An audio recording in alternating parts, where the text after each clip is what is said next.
నేను మాట్లాడాల్సిందంతా సినిమాలో మాట్లాడేశాను. ఈ పెద్ద బయట మాట్లాడడానికి ఏం లేదు. ముందుగా మాత్రం ఈ సినిమాని మేము ఊహించిన దానికి 2 times 3 times విజయాన్ని అందించిన ప్రేక్షకులందరికీ మనస్ఫూర్తిగా మా అందరి తరఫున ఎన్నిసార్లు చెప్పినా సరిపోదు, మళ్ళీ మరొకసారి కృతజ్ఞతలు, ధన్యవాదాలు.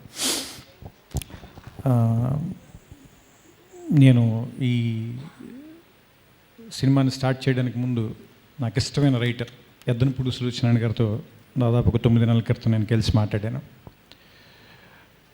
ఆవిడ నాకు ఒక సూచన ఇచ్చారు, కొన్ని క్యారెక్టర్ సజెషన్స్, కొన్ని ప్లాట్ పాయింట్స్ మీ ఇద్దరు మాట్లాడుకున్నాం. సో ఒక రకంగా చెప్పాలంటే ఈ సినిమాకి మూల కథ ఎద్దనపూడి సులోచనారాయణ గారి పేరు వేయాలి. సో ఆవిడది థ్యాంక్స్ కార్డులో వేసాం మేము, కానీ టెక్నికల్ కారణాల వల్ల అది ముందు రాలేదు. దాన్ని మీరు కాకపోతే ఇప్పుడున్న ఈ డిజిటల్ టెక్నాలజీ వల్ల దాన్ని జాయిన్ చేయడానికి మాకు 48 గంటల కంటే ఎక్కువ టైం పట్టింది. దాన్ని మీరు అందరూ సినిమాలో చూడొచ్చు. సో నాకు సంబంధించి దీనికి సంబంధించిన వివాదం ఇక్కడితో పూర్తయిపోయిందని నేను అనుకుంటున్నాను. ఇంకా చేయాలనుకుంటే నేను దీని గురించి మాట్లాడేదేం లేదు. ఇది వదిలేస్తే ఇంకా సినిమా విషయంలోకి వద్దాం. నాకు సన్ ఆఫ్ సత్యమూర్తి జరిగే సమయంలోనే సమంత గారు మాట చెప్పారు.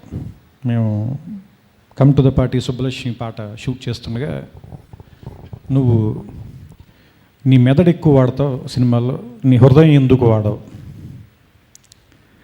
బయట మాతో మాట్లాడేటప్పుడు హీరోతో కానీ, హీరోయిన్తో కానీ, మిగతా ఆర్టిస్టులతో కానీ నీ హార్ట్, నీ తెలివితేటల కంటే కూడా నీ హార్ట్ మాకు నచ్చుతుంది, అందుకనే నీతో కలిసి మేము పనిచేయాలని కోరుకుంటాం మేమందరం.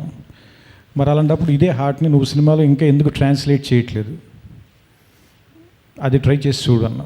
బహుశా ఆ మాట ఎక్కడో నా మీద ప్రభావం చూపించినట్టు. థ్యాంక్ యూ సమంత గారు ఆ మాట చెప్పినందుకు. అది బహుశా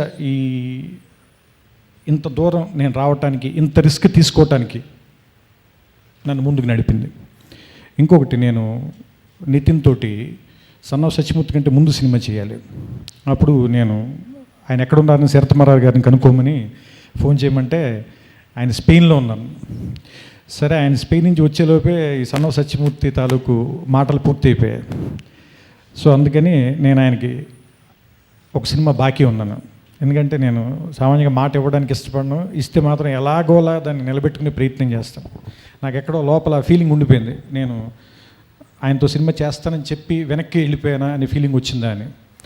ఈ సినిమా అయిపోయిన వెంటనే నేను కళ్యాణ్ గారితో ఒకసారి మాట్లాడుతున్నప్పుడు నెక్స్ట్ ఎవరితో చేయాలి అనే డిస్కషన్ మీ ఇద్దరు ఏదో ఊరుసారి మాట్లాడుకుంటుంటే కళ్యాణ్ గారు అన్నారు, మీరు నితిన్తో సినిమా చేస్తానని ఇంతకుముందు ఒకసారి చెప్పారు, మీరు ఆయనతో చేయడం ధర్మం అని నేను ఫీల్ అవుతున్నాను. అలా గుర్తు చేసినందుకు కళ్యాణ్ గారికి కూడా కృతజ్ఞతలు చెప్పాలి ఈ విషయంలో. ఆ తర్వాత వెంటనే నితిన్ గారికి ఫోన్ చేస్తే, ఈసారి నేను హాలిడేకి కూడా ఎక్కడికి గోవా కూడా వెళ్ళి మీరు సినిమా తీసేవారికి హైదరాబాద్లోనే ఉంటున్నాను. Thank you Reddy. కాబట్టి ఇది మొత్తం మా సినిమా రెడ్డి సామ్రాజ్యం అయిపోయింది. అది కాదు, శ్రీనివాస్ రెడ్డి గారు నాకెందుకో తెలియదు చాలా ఇష్టమైన కమెడియన్. ఇంకా నేను ఈ సినిమాలో బాగా ఎంజాయ్ చేసిన, నేను బాగా వాళ్ళు చేస్తుంటే నేను బాగా నవ్వుకున్న కమెడియన్లు ప్రవీణ్, హరితేజ, అలాగే 2 సీన్లు చేసిన కూడా శకలక శంకర్ అండ్ చంద్ర. చాలా చాలా చాలా బాగా చేశారు వీళ్ళందరూ. నాకు తెలిసి తెలుగు సినిమా ఇండస్ట్రీ ఇప్పుడు కమెడియన్స్ని మినిమం 8 to 12 కమెడియన్స్ని ప్రొడ్యూస్ చేసింది ఎవ్రీ జనరేషన్లోనూ. నాకు తెలిసి ఈ జనరేషన్ వీళ్ళందరూ రూల్ చేస్తారని నేను నమ్ముతున్నాను.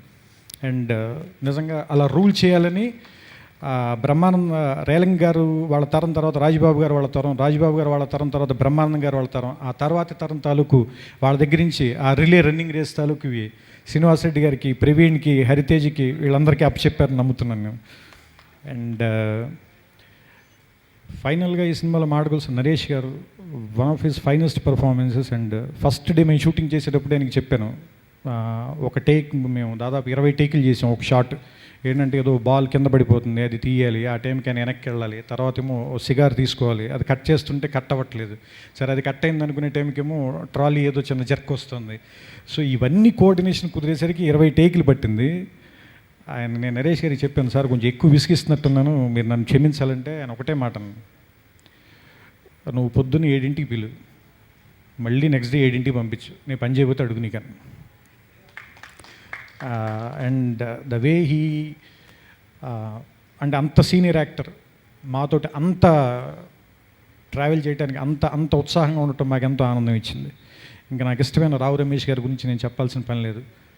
ఆయన ఈ సినిమా తాలూకు లాస్ట్ 1.5 మినిట్లో ఈ సినిమాని తీసుకెళ్ళి ఇంకో మెట్టి మీద కూర్చోబెట్టారు. ఇకపోతే నేను ఖచ్చితంగా మాట్లాడాలి నితిన్ అండ్ సమంత గురించి. నితిన్ అయితే నిజంగా ఈ సినిమాకి కెమెరా, నితిన్, సమంత, లైట్లు ఇవి ఎప్పుడు ఫిక్స్డ్. మిగతా వాళ్ళందరివి డేట్లు తీసుకునేవాళ్ళం మేము.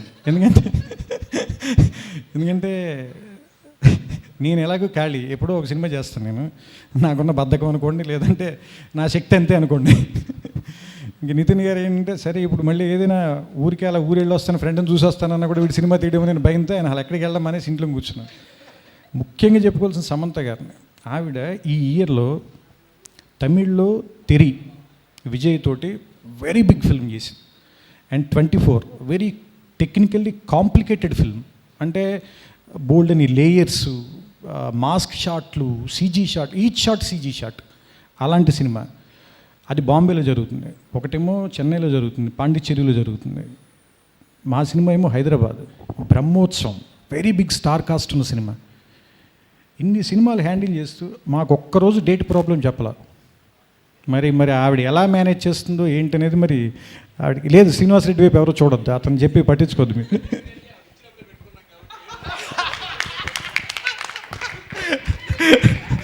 అండ్ అదే ఆ జోక్స్ ఏ పార్ట్, కానీ ఆవిడ తాలూకు అన్బిలీవబుల్ సపోర్ట్కి మీ అందరి ముందు థ్యాంక్స్ చెప్పాలి. అంటే సామాన్యంగా హీరోయిన్లు అన్ని డేట్లు ఇవ్వటం, నేను 7 సినిమాలు చేశాను, ఇది నా 8వ సినిమా అనుకుంటున్నాను, నేను సరే గుర్తులేదు, కానీ నేను ఇప్పటిదాకా చూడలేదు. అండ్ థ్యాంక్స్ సమంత గారు. సో అందుకని నిజంగా చెప్పాలంటే ఈ సినిమాని ఇద్దరు హీరోల సినిమాగా అభివర్ణించవచ్చు. ఎందుకంటే వాళ్ళిద్దరు ఎప్పుడు సెట్లో తిరుగుతుండు. అంటే సమంత గారు ఓ టైంలో అడిగారు, ఏంటి నీ లేకుండా మీకు సీన్లే పెట్టుకోరా, మీరు ఫైట్లు అవి తీసుకోండి, నీ లేకుండా సినిమా తీయండి అమ్మ కొద్దిగా, నాకు కొంచెం కంఫర్ట్ ఇవ్వండి. అంటే అదండి రోలింగ్ టైటిల్ సీన్ ఒక్క దాంట్లో మీరు లేరు, అది ఒక్కటి తప్పితే మిగతా సినిమా ఆవిడ యాక్ట్ చేస్తున్నారు. ఇకపోతే నితిన్ ఎంత సింక్లో ఉన్నామంటే నేను నితిన్ క్లైమాక్స్లో ఆ కింద కూర్చుని సమంతతో మాట్లాడే సీన్ ఉంటుంది. ఆ మాట్లాడడం షూట్ చేసేసాం. అది అయిపోయిన తర్వాత ఆ రోజు రాత్రంతా నాకు లోపల ఏంటో అదేదో ఇంకా కరెక్ట్గా రాలేదు. ఎందుకంటే సమంత గారిది షూట్ చేసేసాం, ఆవిడ అసలు చాలా అద్భుతంగా చేసేసింది. అంటే ఏమంటారు, స్టిల్ ఫోటోగ్రాఫర్ అయితే ఫోటోలు తీయటం మానేసి ఇలా చూస్తుండే ఆవిడని. అంత మేము వాడికి చెప్పి ఏ ఫోటోలు అని అంత అద్భుతంగా చేశారు. అది మీరు సినిమాలో ఇప్పుడు నేను థియేటర్లో చూస్తుంటే జనం క్లాప్స్ కొడుతుంటే నేనేం ఆశ్చర్యపోవాలి, ఎందుకంటే ఆ రియాక్షన్ ముందే చూసేసాను నేను. ఆ తర్వాత నితిన్ గారితో షూట్ చేసాం. నెక్స్ట్ డే మార్నింగ్ నేను, నా కెమెరామెన్ నట్టి, నితిన్ ముగ్గురం ఒకేసారి అది మళ్ళీ షూట్ చేద్దామా, నేను చేసింది ఇంకొకసారి చేద్దామని నేను అడిగేసరికి నితిన్ నేను కూడా అదే అనుకుంటున్నానండి, మీరు దాన్ని ఓకే చేసేసి మళ్ళీ తీరేమన్నా నేను అంటే నట్టి కూడా అన్నాడు, I'm also not happy with yesterday shots, will do one more time. అంటే దాన్ని ఏదో బ్యాలెన్స్ చేయడం సరిగ్గా బ్యాలెన్స్ చేయలేదు సమంతతోటి నితిన్ తాలూకు రియాక్షన్ అనిపించింది. So we short it again. అంటే ఏదో పని చేసాం వెళ్ళిపోయామని కాకుండా, ఇది ఎందుకు చెప్తున్నానంటే కెమెరామెన్ నటరాజన్ కానీ అండ్ నితిన్ కానీ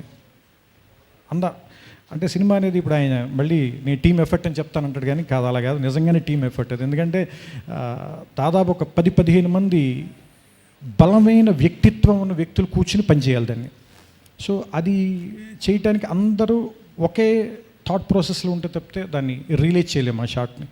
సో నేను ఒకలాగా ఆలోచించి, వేరొకళ్ళు సమంత గారు ఒకలాగా ఆలోచించి, నితిన్ ఇంకొకలాగా ఆలోచిస్తే, కెమెరామెన్ మరోలా ఆలోచిస్తే ఆ షాట్ ఎప్పటికీ పూర్తి కాదు. ఒకవేళ పూర్తయినా మీకు అంత ఆనందాన్ని కలిగించదు. అంటే ఏమంటారంటే ఈ టెక్నికల్ విషయాలని చెప్పలేకపోవచ్చు, కానీ ప్రేక్షకులు ఏదో తేడా ఉంది, ఎందుకో నచ్చలేదు అంటారు. సో ఇప్పుడు ఏదో బాగుంది ఈ సినిమాలో అని అందరూ అనడానికి ఆ ఏదోకి వీళ్ళందరూ పడిన కష్టం కారణం నాతో పాటు.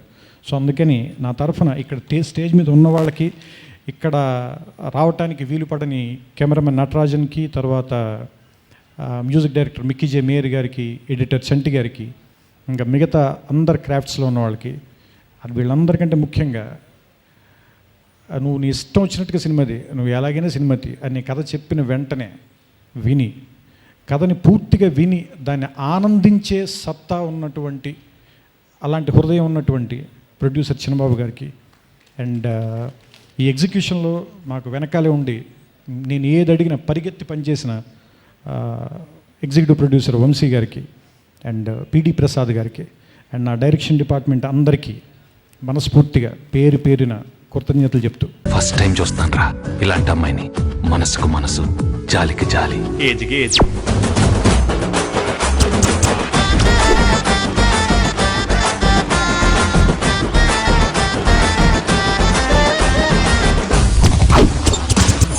మదర్ తెరిసాయే మళ్ళీ పుట్టి పోలీస్ అయితే ఎలా ఉంటుందో అదే మా ఏసీపీ కృష్ణ. అయ్యో అయ్యో.